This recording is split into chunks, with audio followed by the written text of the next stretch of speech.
लेकिन मैं थोड़ा शुभम जी के पास आना चाहती हूँ, क्योंकि वो नगर निगम के स्वच्छ भारत के आप एम्बेसडर रह चुके, अगर मैं गलत नहीं हूँ तो 22 साल की कम उम्र में आपने समाज सेवा करनी शुरू कर दी, और तकरीबन 7 साल बाद ही आपको ये अवार्ड मिल गया था, अगर मेरी जानकारी गलत नहीं कहती है। समाज सेवा ही क्यों, और फिर इस स्तर तक आप पहुंच गए कि ब्रांड एम्बेसडर भी बनने लगे मध्य प्रदेश में। धन्यवाद पहले तो आपको बहुत बहुत।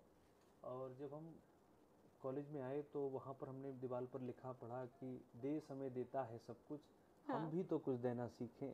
वाह। इस भाव के साथ जब हम समाज में आते हैं तो समाज से जो कुछ भी हमारे पास है वो समाज का ही दिया हुआ है। सही। तो स्वच्छता की बात हो, कॉलेज में अध्ययन की बात हो, अध्यापन की बात हो, उपलब्धियां हमें इस और रेखांकित करती हैं कि हम समाज में और क्या नया करें, समाज को और कैसे बेहतर बना सकते हैं। जब महात्मा गांधी जी की आप बात कर रही हो तो उनका पूरा का पूरा जीवन समाज और राष्ट्र के लिए रहा, और जिनकी ही जयंती पर स्वच्छता अभियान की शुरुआत हुई जी। तो जब मैं कॉलेज में आया तो कॉलेज परिसर में भी हम बड़े उत्साह के साथ अध्ययन करते थे, केवल किताबों से नहीं। मैं ये मानता हूँ कि समाज से हम बहुत कुछ सीखते हैं। समाज भी एक पाठशाला की तरह होती है, समाज भी एक प्रयोगशाला की तरह होती है।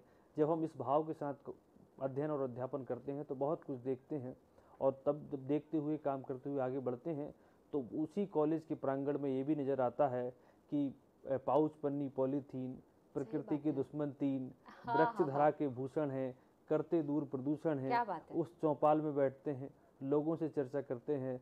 जब हम चाहे राष्ट्रीय सेवा योजना के माध्यम से शिविरों में गाँव में जाते हैं तो कैसे शौचालय की उपयोगिता है, क्या उसका महत्व है, क्या स्वास्थ्य पर प्रभाव पड़ते हैं, इन सब पे चर्चा करते हैं। जब शहर में होते हैं तो नेहरू युवा केंद्र के माध्यम से कैसे नुक्कड़ चौपाल हो, कैसे तालाब में स्वच्छता अभियान चलाना हो, कैसे प्लास्टिक मुक्त भोपाल बनाने के लिए कार्यक्रम करना हो। तो ऐसे अनेकों कार्यक्रमों में हमने बढ़ चढ़कर भागीदारी की, और नगर निगम भोपाल के स्वच्छता चैंपियन सम्मान मिला, स्वच्छता ब्रांड एम्बेसडर के तौर पर विशिष्ट सेवा सम्मान मैम के साथ भी मिला करीब, जब हम साथ में एक साथ सम्मान के समय भी रहे जी।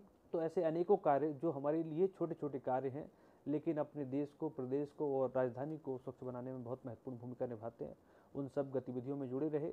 और हमीदिया कॉलेज के माध्यम से जब हमने हमीदिया कॉलेज में स्वच्छता के लिए काम किया तो कॉलेज आपने देखा हो कि हमीदिया महाविद्यालय एक बहुत हरा भरा महाविद्यालय है, और वो राजधानी का पहला प्लास्टिक मुक्त परिसर उसको हमने बनाने के लिए काम किया।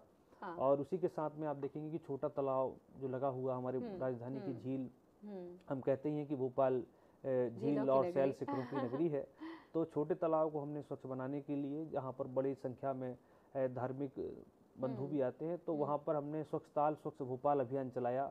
और हम सारे के सारे स्टूडेंट्स मिलकर मैम एक दिन जाते थे वहाँ पर, कैसे प्लास्टिक का प्रबंधन हो, कैसे कचरा बीनना हो, ये सब काम करते थे।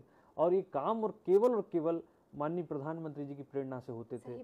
कभी भी आप प्रयास करिए और देखिए कि जब हमारे देश का नायक या जिसको हम अपना आदर्श मानते हैं समाज में, जिसको प्रेरणा मानते हैं, वो किसी काम की शुरुआत करता है तो वह किसी न किसी प्रकार से हर नागरिक के लिए एक जिम्मेदारी बन जाती है। कैसे उन्होंने कहा कि स्वच्छता के लिए आप आगे बढ़िए, उन्होंने एक झाड़ू उठाई, लेकिन एक झाड़ू उठने से 125 करोड़ नागरिकों ने अपने हाथ में झाड़ू ले ली। मतलब मुझे लगता है शुभम जी, किसी ने नहीं सोचा होगा कि झाड़ू लेके सड़क पर कोई उतर सकता है, और उसको स्वाभिमान मान लेना, उसको जिम्मेदारी मान लेना। नहीं तो हमारे देश में ये परंपरा थी और ये हमारी मानसिकता बन गई थी कि कचरे वाला आया है।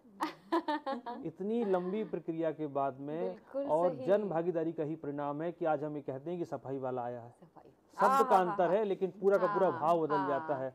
कैसे छोटी छोटी शुरुआत हुई, आप जनजातीय क्षेत्रों में देखिए, पिछड़े क्षेत्रों में देखिए, लेकिन आज वही शौचालय मर्यादा अभियान के तहत